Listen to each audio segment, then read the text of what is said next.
वलमाशी अला काइद व कलील अला कसीर, कितनी मोहब्बत से फरमाया कि सवार पैदल चलने वाले को और पैदल चलने वाले बैठे को और थोड़े ज़्यादा को सलाम करें। सलाम का तरीका भी बता दिया, कौन किसे सलाम करेगा।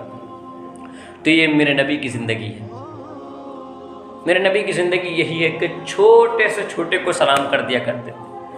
इसमें मेरे हुजूर ने कोई तकल्लुफ़ ना किया, बल्कि छोटे से छोटे को सलाम कर दिया। वही हज़रत सिद्दीक़ अकबर रज़ियल्लाहु ताला फरमाते कि मैं पूरी ज़िंदगी सोचता रहा कि एक दिन हुजूर को सलाम पेश करूं, लेकिन मुझे वक्त ना मिल पाया और मैं हुजूर को सलाम ना कर सका। एक दिन मैंने चाहा कि हुजूर को सलाम करूं तो मैं हुजरे के पीछे छुप गया और फिर जो है चाहा कि हुजूर निकल के आऊँ, मैं सलाम पेश करूं तो हुजूर अपने हुजरे से पूरे अपने कदमों को ना निकाल सके, उससे पहले कह दिया अस्सलाम वालेकुम। तो मैं बड़ा हैरान रह गया। मैंने सोचा ज़िंदगी के आखिरी लम्हात में तो लो सलाम कर लूँ, लेकिन उसमें भी मैं सलाम ना कर सका। हुजूर ने मुझसे पहले सलाम कर दिया। तो ये हुजूर की ज़िंदगी, मौका नहीं उससे पहले ही सलाम कर दिया। और आज हम इंतज़ार करें हमें कोई सलाम करे। आज हम इंतज़ार करते हैं कोई हमें सलाम करे और हम उसके सलाम का जवाब दें।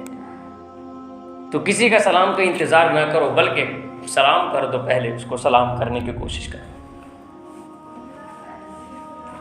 पहले से पहले सलाम करने की कोशिश करो। एक दूसरे से मोहब्बत करो। इंसानियत में सबसे बड़ा पैगाम मोहब्बत है। इसलिए अल्लाह ने कुरान मजीद के अंदर फरमाया फ़बिमा रहमतिन मिनल्लाहि लिन्ता लहुम वलौ कुन्त फ़ज़्ज़न गलीज़ल क़ल्बि लन्फ़ज़्ज़ू मिन हवली। अपने महबूब से फरमाया और अपने महबूब को हुक्म दिया, महबूब अल्लाह की रहमत से अगर आपके पास हुस्न अखलाक ना होते, आप बद अखलाक होते तो लोग आपके पास से हट जाते। ये तो आपके हुस्न अखलाक की वजह के लोग आपके पास ज़्यादा तादाद में बैठे। ये तो आपके हुस्न अखलाक की वजह के लोग आपके पास आए और लोगों ने आपसे मिलने की कोशिश की, लोगों ने ज़्यादा तादाद में कलमा पढ़ा। ये तो आपकी मोहब्बत है, ये तो आपकी नरमी है, ये तो आपके अच्छे मिजाज हैं। लोगों से मोहब्बत का एक सिला है कि ज़्यादा से ज़्यादा लोगों ने जो है आप पर ईमान लाए और आपकी जो है नबी होने को यकीन किया। तो मेरे नबी के मिजाज बहुत अच्छे, एक दूसरे से मोहब्बत, किसी को डांटा नहीं। हज़रत अनस फरमाते कि मैंने हुजूर की 10 साल से खिदमत की, 10 साल से खिदमत की, हुजूर ने कभी मुझे डांटा नहीं।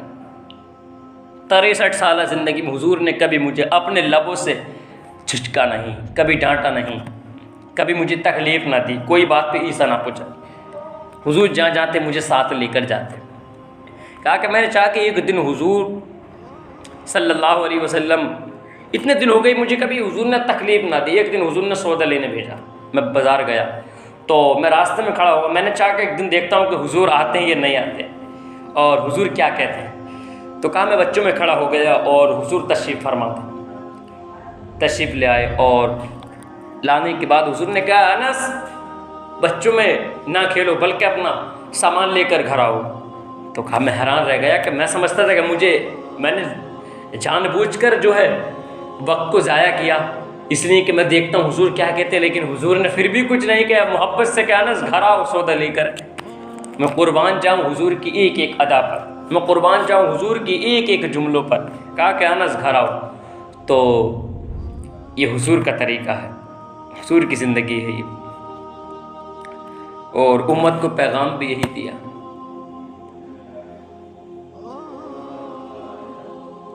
ये हुजूर की, हमें इस पर अमल करने की तौफीक अता फरमाए।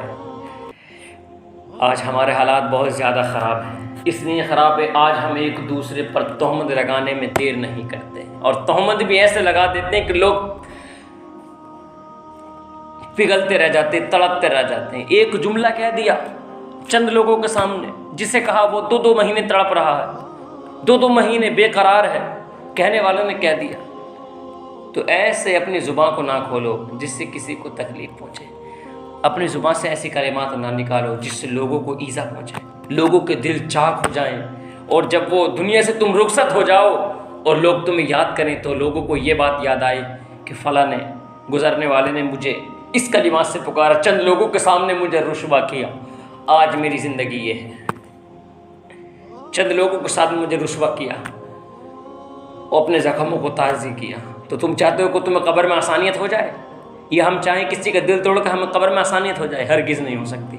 इसलिए कि मखलूक खुदा के तकलीफ़ के बाइस बने। ज़िंदगी है, किसी के तकलीफ़ के बाइस ना बनो, मखलूक खुदा की परेशानी के बाइस ना बनो, बल्कि मखलूक खुदा की गम बांटने के बाइस और सबब बन जाओ कि उनके गम बांट लें, उनकी परेशानी तो उनके जो है परेशानियों को दूर करने की कोशिश करें। वला तावनु अलल बिर्रि वत्तक़वा वला तावनु अलल इस्मि वल उद्वान। मेरा रब फरमाता नेकी और परहेजगारी में एक दूसरे की मदद करो, एक दूसरे की मदद करो, लेकिन गुनाह और जुल्म में एक दूसरे की मदद ना करो। फरमाता नेकी में मदद करो, परहेजगारी में मदद करो, गुनाहों में मदद ना करो। मेरे रब का पैगाम है।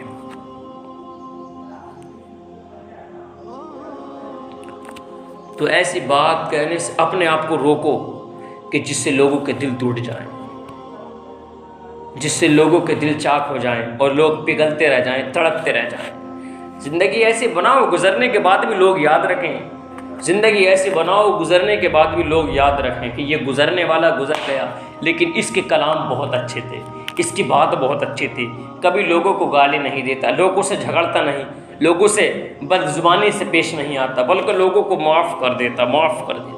कोई किसी ने कुछ कहा, माफ़ कर दो, क्योंकि बेहतर बदला लेने वाला मेरा रब है। और वही लोग सबसे ज़्यादा बेहतर होते हैं कि जो अपना मुकदमा रब की अदालत में रख देते हैं, अपना बदला रब की बारगाह में पेश करते हैं, फिर रब लेता है उनसे सख्ती के साथ। और अगर यहाँ किसी से बदला नहीं लो तो क़यामत के दिन तो मिलना ही है, क़यामत के दिन तो मिलना ही है।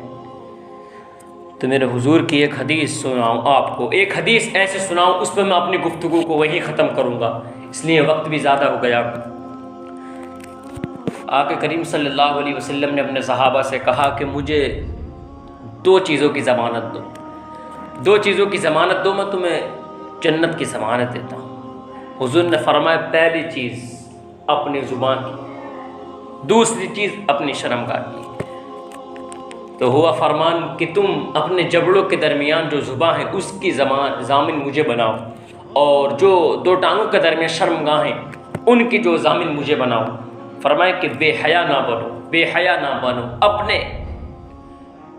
शर्मगाहों को ढको, अपनी हिफाजत करो शर्मगाहों की। दूसरी फरमाया कि अपनी ज़ुबान की हिफाजत करो, इसका ज़ामिन मुझे बनाओ।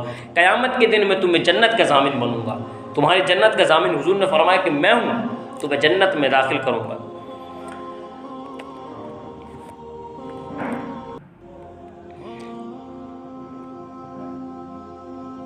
तो फिर लोगों को तकलीफ़ ना दो, लोगों को ईज़ा ना पहुँचाओ। अगर किसी को ईज़ा पहुँचा चुके हो और इससे आपके दिल में अल्लाह उसके रसूल के फरमान से आपके दिल के अंदर कोई शमा रोशन हो गई कि अब किसी का हमने दिल दुखाया, तो उससे माफ़ी मांग लेना। अभी नमाज के बाद उससे जो माफ़ी मांग लेना ज़रूर, और उसे राज़ी कर लेना, चाहे वो कैसे भी राज़ी हो जाए। और ये ना सोचना कि हम इसे राज़ी करेंगे तो हमारी शान घटेगी। हुज़ूर ने फरमाया कि तुम माफ़ी मांगने से अगर तुम्हारी इज़्ज़त घटती तो क़यामत के दिन मुझसे ले लेना। तो ये ना सोचना कि हम किसी से माफ़ी मांगेंगे तो हमारी इज़्ज़त ख़त्म हो जाएगी और हमारी इज़्ज़त घट जाएगी। फरमाया कि हमारी इज़्ज़त बढ़ जाएगी। हुज़ूर ने वादा किया कि माफ़ी मांगने की वाले की इज़्ज़त बढ़ जाती है। ये तो रब के इख्तियार है कि जिसे चाहे इज़्ज़त घटाए, जिसे चाहे इज़्ज़त बढ़ा दे। कुलिल्लाहुम्मा मालिकल मुल्की तुतिल मुल्का मन तशा व तुइज़्ज़ु मन तशा व तुज़िल्लु मन तशा। ये तो मेरे रब के इख्तियार में है कि जिसे चाहे जलील करे, जिसे चाहे इज़्ज़त दे। तो फिर माफ़ी मांग लो, एक दूसरे से माफ़ी मांग के सोचो कि हमें अल्लाह इज़्ज़त देगा, और एक दूसरे को माफ़ करके सोच लो हमें अल्लाह इज़्ज़त देगा।